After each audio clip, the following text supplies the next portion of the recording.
The auction was moments from ending when Riven Calder made his final bid. His heart hammered in his chest as he watched the countdown timer. 10 seconds, 9, 8. No one else placed a counteroffer.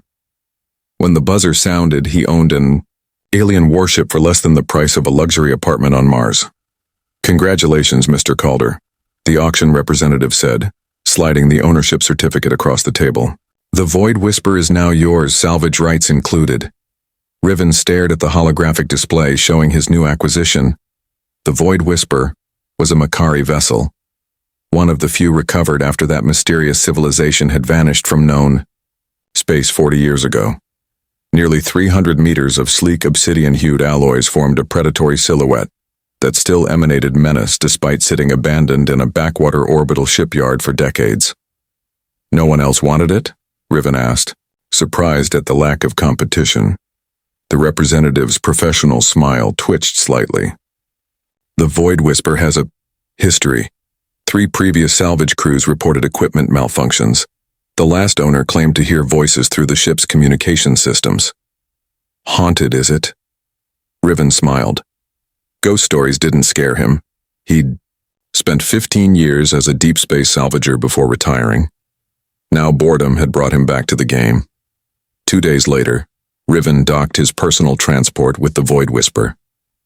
The airlock cycled, revealing a dimly lit corridor. The emergency lighting still functioned, casting eerie blue shadows across alien architecture. Angular, asymmetrical doorways lined corridors that seemed to curve according to mathematical principles humans had never developed. Riven's augmented reality display mapped his path as he ventured deeper.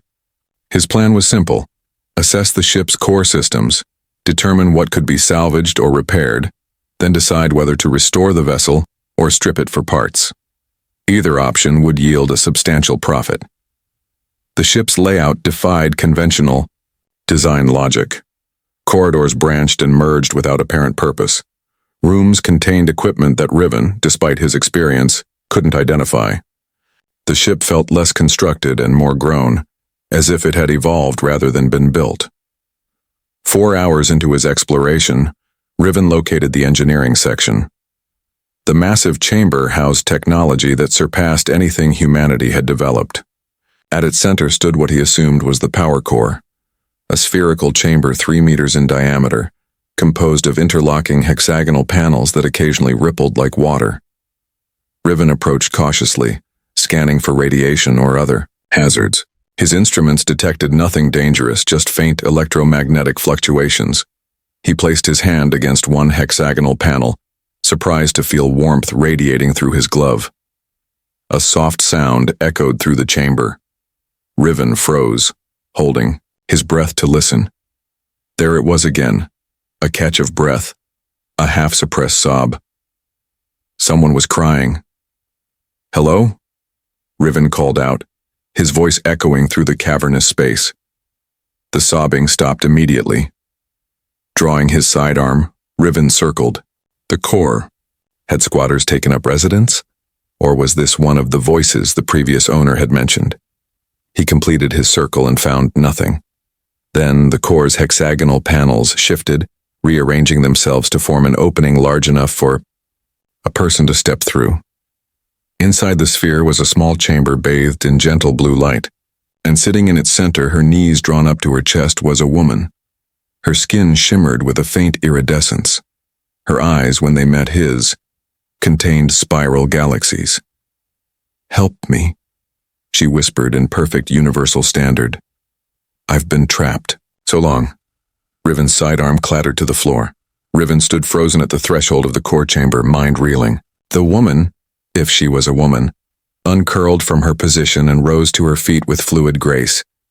She stood just over 2 meters tall, unnaturally slender, with limbs that seemed slightly too long for human proportions.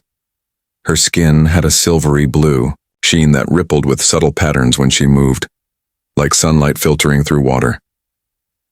"You're Makari," Riven whispered. The extinct alien species had been studied from recovered artifacts, and the handful of derelict ships found adrift in space, but no living specimens had ever been encountered. "I am Lysandra," she responded, her voice carrying harmonics that made Riven's inner ear tingle. Navigator Prime of the Void Whisper. She took an uncertain step forward, then another. You are human? Riven called her. He replied automatically. I bought this ship at auction. Lysandra's eyes widened. They were captivating. Black irises flecked with luminescent specks that truly did resemble stars. Bought? How many solar cycles have passed since the fracturing? The Makari disappeared about 40 years ago, Riven said. Everyone thought your species had died out or left the galaxy. Not disappeared. Lysandra's face contorted with what might have been pain. Scattered. Fractured across dimensions. The prototype drive was meant to bridge realities, not shred them. She stumbled suddenly and Riven moved forward instinctively to catch her. His hands passed through her shoulders as if through smoke before meeting resistance. Not solid flesh, but something between matter and energy. You're not physically here, he realized aloud. I exist in a dimensional pocket created during the catastrophic drive failure, she explained, regaining her composure. My consciousness is anchored to the ship's systems, but my physical form exists elsewhere, between spaces. Riven's mind raced. This discovery was beyond valuable. It was revolutionary. A living Makari could provide insights into technology humans had been struggling to reverse engineer for decades. Can you be freed? He asked. Lysandra's expression shifted to something unreadable. That's what I've been attempting for 40 of your years. The Void Whisper systems are damaged. Without repairs, I remain trapped between dimensions, unable to fully manifest or dissolve. Riven considered his options. The ethical choice would be to report his discovery to the Galactic Science Directorate. They would likely commandeer the ship, study Lysandra like a specimen, and he'd lose his investment entirely. The practical choice would be to work with her directly. If she could guide him through repairing the ship, the technological leaps would make him unfathomably wealthy. The previous owners, Riven said slowly. They heard you? I attempted communication, Lysandra admitted, but dimensional instability causes temporal distortion. My words reached them fragmented, incomprehensible. You are the first to perceive me clearly. She tilted her head, studying him. You possess genetic markers that resonate with Makari. Technology. Fascinating. What do you need to repair the ship? Riven asked. Lysandra's expression brightened, the star-like specks in her eyes glowing more intensely. First, power must be restored to auxiliary systems, then the dimensional stabilizers. Require recalibration? With your help, I can guide you through the process. And what happens after you're free? Lysandra's expression became unreadable again. One step at a time, human Riven. Freedom first. Then we shall see what possibilities emerge. Against his better judgment, Riven nodded. Let's get started. Riven wiped sweat from his brow as he connected the last power coupling beneath the navigation console. For 2 weeks, he had worked under Lysandra's guidance, restoring the Void Whisper's basic systems. His muscles ached from contorting into maintenance crawl spaces designed for Makari physiology. His brain ached from absorbing alien technical concepts that redefined his understanding of physics. The connection sequence must be precise, Lysandra instructed, her semi-translucent form hovering beside him. Power flow must synchronize with the quantal resonance patterns. In standard universal, please. Riven grunted, fingers working delicately with unfamiliar components. Lysandra's laugh chimed like crystalline bells. Blue connector, then red, then both gold simultaneously. As Riven followed her instructions, the console hummed to life. Holographic displays materialized, incomprehensible Makari symbols scrolling rapidly. Lysandra moved her elongated fingers through the displays, manipulating data with practiced ease. Magnificent, she breathed. Primary navigation restored. We can now access the dimensional stabilizers. Over their weeks working together, Riven had noticed Lysandra becoming increasingly tangible. When they'd first met, she had been barely visible like morning mist. Now she appeared almost solid, though her edges still shimmered with uncertainty. More concerning were the moments when her demeanor changed.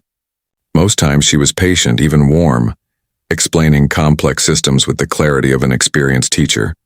But occasionally, when she thought Riven wasn't looking, her expression hardened into something calculating, almost predatory. "Tell me more about the fracturing," Riven said as they moved toward the next repair site. "What exactly were your people trying to accomplish?" Lysandra's movements faltered momentarily. The trans-dimensional drive was our response to resource scarcity. Our civilization had expanded to the limits of this galaxy. Rather than wage wars of conquest against other species, we sought to access parallel dimensions, untouched versions of our reality. Sounds noble enough. The theory was sound, she continued, her voice distant. But dimension piercing creates instabilities. When the prototype was activated aboard this vessel, it created a cascade effect. Instead of opening a stable portal, it shattered our connection to baseline reality. The entire Makari fleet, thousands of ships, millions of my people scattered across dimensional fragments. Riven processed this information while adjusting the settings on a power distributor. "So they're not dead, just lost between dimensions?" "Trapped, as I am," Lysandra confirmed. "But unlike me, they lack anchor points to maintain consciousness. They exist in suspended animation, unaware of time's passage. And repairing this ship will help them?" Lysandra's star-flecked eyes met his. The Void Whisper was the control ship. Its drive created the fracturing. Theoretically, it can reverse the process. Riven paused his work. "You never mentioned that part before. Would you have helped if I had revealed everything immediately?" Lysandra asked, her voice soft but challenging. "Humans fear what they don't understand. I needed you to see beyond those fears." Before Riven could respond, the ship's newly restored alarm system blared. Red emergency lighting bathed the corridor. "What's happening?" he demanded. Lysandra's form flickered with agitation. "Proximity alert. Another vessel has locked tractor. Beams on the Void Whisper." Riven rushed to the nearest viewport. A massive research vessel bearing Galactic Science Directorate insignia had positioned itself alongside his ship. "They've found us," he muttered. "Someone must have detected our power signature." "They cannot take this ship," Lysandra said, her voice suddenly cold. "The Directorate will dismantle it, study it piece by piece. My people will remain fractured forever." The ship's communication system crackled. "Attention, salvage vessel Void Whisper. This is Director Fixa of the GSD research ship Empirical Truth. Our sensors detect unauthorized activation of restricted technology. Prepare for boarding under Section 17 of the Alien Artifacts Preservation Act." Riven turned to Lysandra, whose form now pulsed with agitation. "What do we do?" "Trust me," she whispered, extending her hand toward the navigation console. "I can save us both. Can you pilot this ship?" Riven asked, his heart pounding as he watched the GSD vessel's docking tube extend toward the Void Whisper. "Not in my current state," Lysandra replied, her form flickering with increasing frequency. "But I can activate the dimensional slip drive for a short jump." "I thought the drive was what caused the fracturing in the first place." "A controlled momentary activation won't trigger another catastrophe," she assured him, though uncertainty tinged her voice. "We need only enough displacement to break their tractor lock." Riven weighed his options rapidly. If the Directorate boarded, they'd discover Lysandra. Both she and the ship would be confiscated for scientific study, a process that would likely destroy any chance of rescuing her people. His salvager instincts rebelled against surrendering his legally purchased property, even to authorities. "Do it," he decided. Lysandra moved to the central command console, her semi-corporeal hands dancing across controls designed specifically for Makari physiology. "The drive requires a physical operator as well. I need you to manually adjust the particle flow regulators." Following her rapid instructions, Riven manipulated unfamiliar controls. The ship hummed with building energy, vibrations traveling through the deck plates into his bones. The communication system crackled again. "Void Whisper, power down immediately. You are activating unstable technology." A rhythmic pulsing filled The bridge's energy built within the ship's core. Lysandra's form became more solid with each pulse, drawing strength from the building dimensional energies. 3 seconds to displacement, she announced. 2. 1. Reality fractured. Riven experienced a sensation like being turned inside out. His consciousness smeared across multiple states of existence. For an eternal instant, he perceived countless parallel versions of himself, some still on Earth, others dead, others transformed into unrecognizable beings. Then, with a thunderous crack, normalcy reasserted itself. Riven found himself sprawled across the bridge floor, ears ringing. Outside the viewport, instead of the GSD vessel, he saw only the blackness of unfamiliar space, punctuated by stars arranged in unknown constellations. "Where are we?" he gasped. "Approximately 3 light years. From our previous position," Lysandra answered, her voice stronger than before. Her form had gained substantial density. She now appeared almost completely physical, though a faint luminescence still outlined her tall frame. Riven struggled to his feet. "That was more than breaking a tractor lock. You've jumped us into uncharted space." "I required distance to work without interruption," she said unapologetically. "The dimensional energies have strengthened my connection to this reality. I estimate 3 more days of work before I can fully manifest and access the ship's complete systems." A cold sensation settled in Riven's stomach. "And then what?" Lysandra's alien eyes regarded him steadily. "Then we save my people. By activating the very drive that scattered them in the first place. That seems risky. The alternative is allowing millions to remain frozen between realities forever," she countered. "Would you not take risks to save your own species?" The question hung between them unanswerable. Riven moved to the ship's scanners, trying to get his bearings. The displays showed unfamiliar celestial landmarks. They were indeed in uncharted territory. "We're running low on supplies," he noted grimly. "I wasn't planning an extended voyage." "There's an automated Makari supply cache in this sector," Lysandra said. "Dormant but likely intact. It contains sustenance compatible with human physiology." Riven lifted an eyebrow. "You planned for this contingency." "I've had 40 years to plan, Riven." Her voice softened slightly. "Not all contingencies involve deceiving you. I need your willing participation for what comes next." Before he could respond, the ship's sensors chimed. A massive energy signature had appeared at the edge of detection range, far larger than the GSD vessel they'd escaped. Lysandra's expression shifted to one of shock. "Impossible," she whispered. "What is it?" Riven demanded. "A Makari dreadnought," she answered, her voice trembling. "The Stormbreaker. It was my sister's command vessel." "Your sister?" "Vashel, war commander of the Makari fleet." Lysandra's eyes widened as the massive ship grew closer on their sensors. "But how is it here, fully manifested when all other ships remain trapped in dimensional fragments?" Riven looked from the sensors to Lysandra's troubled face. "I think," he said slowly, "there's a lot more to this story than you've told me." The Makari dreadnought loomed larger in the viewports as it approached, a behemoth compared to the Void Whisper, its hull marked with elegant geometric patterns that pulsed with internal light. Unlike the abandoned warship Riven had purchased, this vessel radiated power and purpose.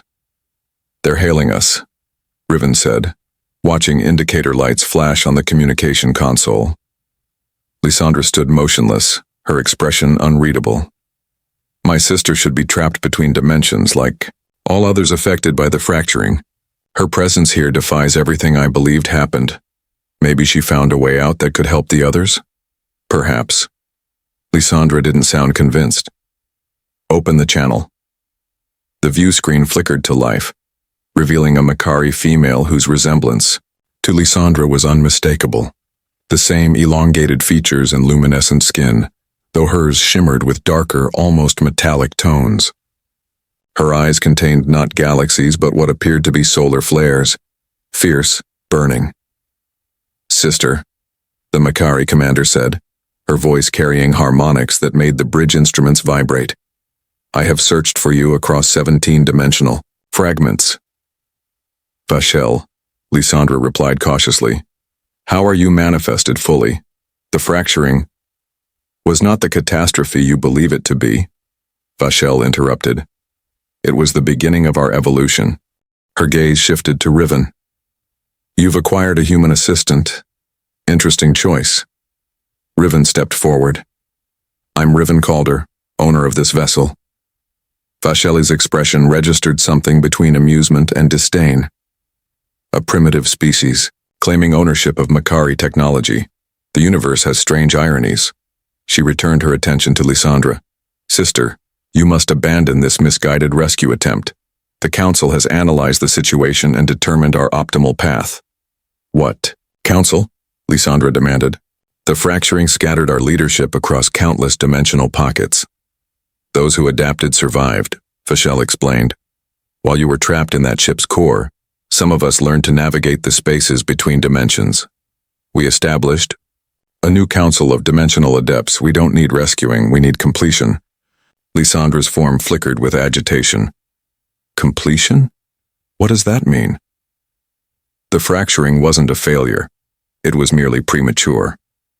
Our scientists have determined that full dimensional transcendence requires a catalyst. The dissolution of baseline reality. Vashel's eyes burned brighter. Once this universe's dimensional barriers are fully compromised, all Makari will ascend to a higher state of existence. A chill ran down Riven's spine as he processed these words. You're talking about destroying this dimension, this entire universe. Vashel regarded him with the casual interest one might show an insect. Your limited perception frames it as destruction. We see it as transformation.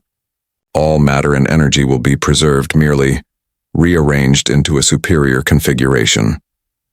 With no regard for the trillions of sentient beings in this galaxy alone, Riven replied, anger rising in his chest. Evolution always has casualties, Vashel said dismissively before addressing her sister again. Lysandra, the Void Whisper's prototype drive is the key. The Council requires it to initiate the final fracturing. Lysandra stepped back, her form solidifying further as if her resolve strengthened her connection to reality. No, this isn't what our people wanted when we sought new frontiers. We aimed to coexist with other dimensions, not consume them. Your decades of isolation have left you attached to outdated principles, Vashel said, her voice hardening. Your emotional connection to inferior species clouds your judgment. The Council's decision is final. Surrender the Void Whisper, or we will take it by force. Riven moved to the ship's tactical console. How much of the weapon systems have we restored? Enough to make them hesitate. Not enough to win a confrontation. Lysandra answered quietly. Vashel's expression softened, slightly. Sister, I don't wish to harm you. Join us. Embrace the new evolution of our people. For a moment, Lysandra seemed to consider the offer. Then her eyes met Riven's, and something passed between them. A shared understanding that transcended their differences. I cannot abandon the principles that defined our civilization, Lysandra told her sister. If this is what the Makari have become, then perhaps the fracturing truly was a catastrophe after all. Vashel's face hardened into a mask of cold determination. Then you leave me no choice. She gestured to someone off-screen. Prepare tractor beams and boarding parties. The communication cut off abruptly. We need a plan, Riven said, moving quickly between control stations. Can we jump again? The dimensional drive needs 12 hours to recharge after our last jump, Lysandra replied. We have perhaps 5 minutes before they're in range to capture us.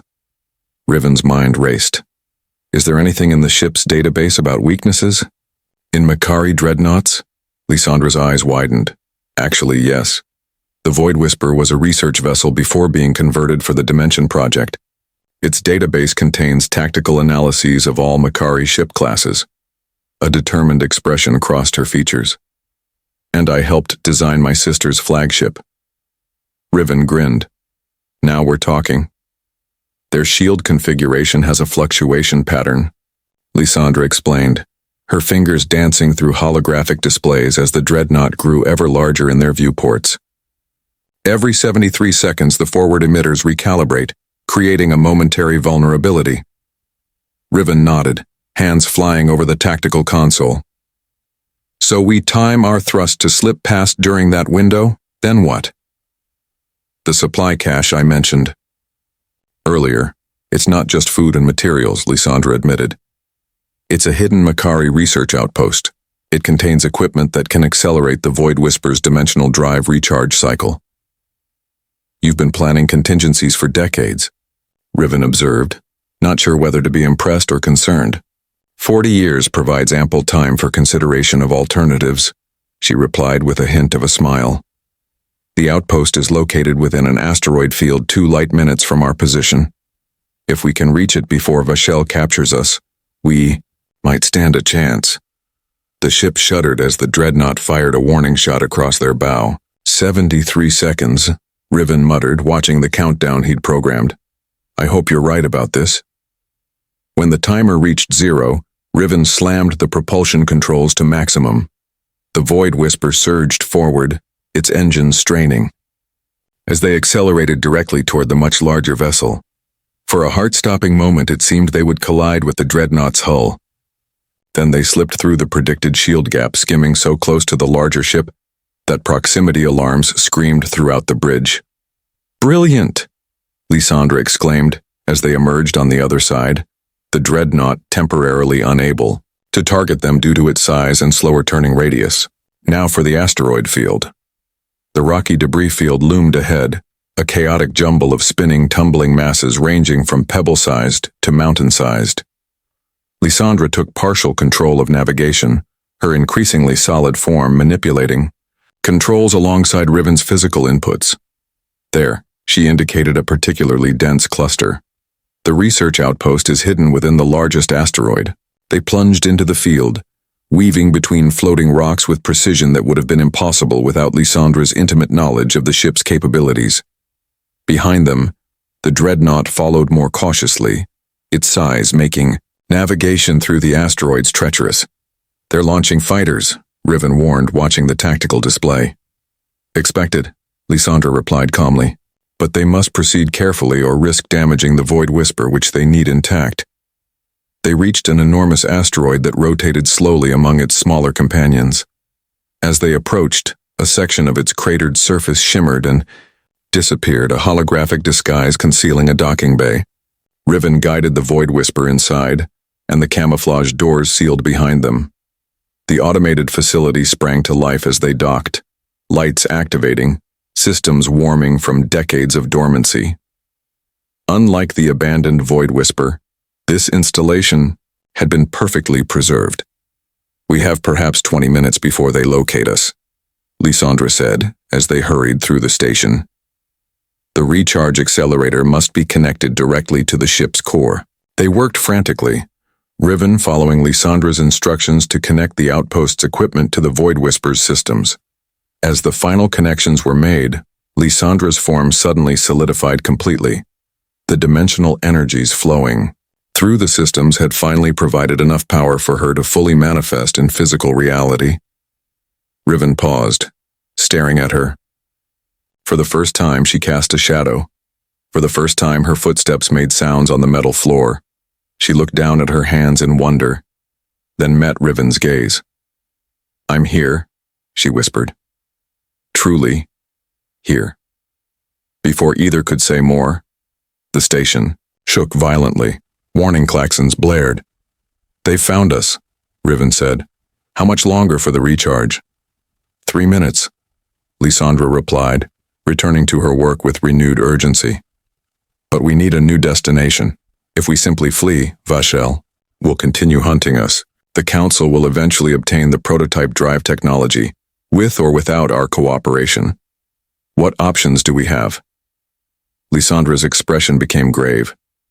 "One possibility remains, the original Makari research that led to the Dimensional Drive Project.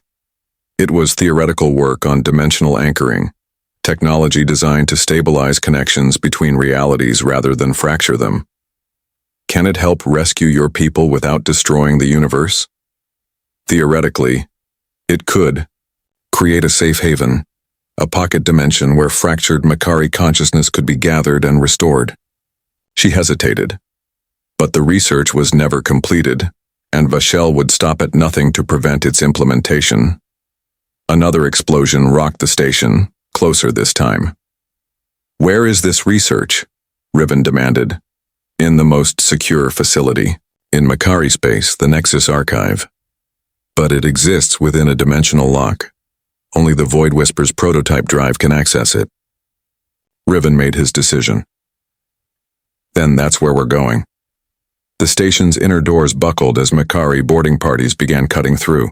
The dimensional drive's recharge indicator flashed complete. "We must go now," Lysandra called, racing back toward the ship. They reached the bridge just as the first Makari soldiers broke through into the docking bay. Vashel herself led them, her eyes burning with fury as she spotted her sister. "Coordinates set for the Nexus Archive," Lysandra announced, activating the dimensional drive. Preparing for jump. Outside the viewports, Vashel raised a weapon, her expression one of cold determination. "She's targeting the drive housing," Riven shouted. The weapon discharged just as reality began to fracture around them. The energy beam struck the Void Whisper's hull, destabilizing the carefully calibrated dimensional fields. As the ship phased between realities, something went catastrophically wrong. The controlled jump deteriorated into chaotic dimensional flux. Lysandra grabbed Riven's hand, her touch solid and warm for the first time.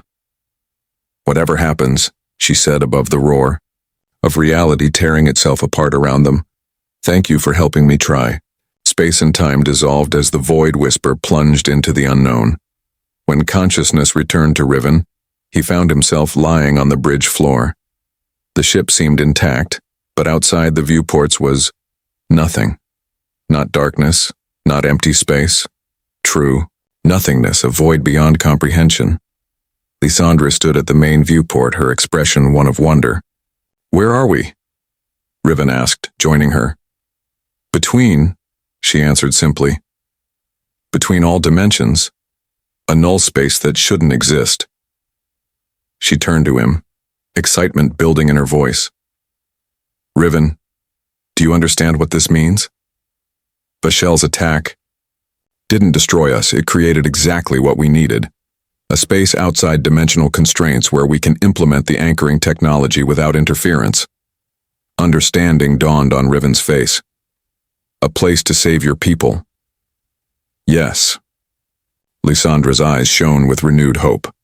"And from here we can access all dimensional fragments simultaneously. We can find each fractured Makari consciousness and bring them here, then create a stable dimensional pocket for their restoration." "What? About Vashel and her council?" Lysandra's expression hardened. "They've chosen their path. We'll offer them the same choice as all others, but we won't allow them to destroy baseline reality in the process." As they spoke, faint lights began to appear in the void outside, consciousness fragments drawn to the Void Whisper like moths to flame. "It's working," Lysandra whispered. "They're finding us." Riven looked at this alien woman, once a voice crying, in a ship's core. Now his partner in an impossible rescue operation. He had purchased an abandoned warship and found not just a woman, but a mission, a purpose greater than salvage or profit. "Let's bring them home," he said. Together, they began the work of rebuilding a civilization in the space between all realities, a testament to what determination, compassion, and unlikely partnerships could achieve even in the face of cosmic forces beyond comprehension. As the lost souls of the Makari gathered around their sanctuary, Riven knew he had found something no auction could ever price. A new beginning. Not just for Lysandra's people, but for himself as well. The Void Whisper, once an abandoned alien warship, had become the heart of a new world.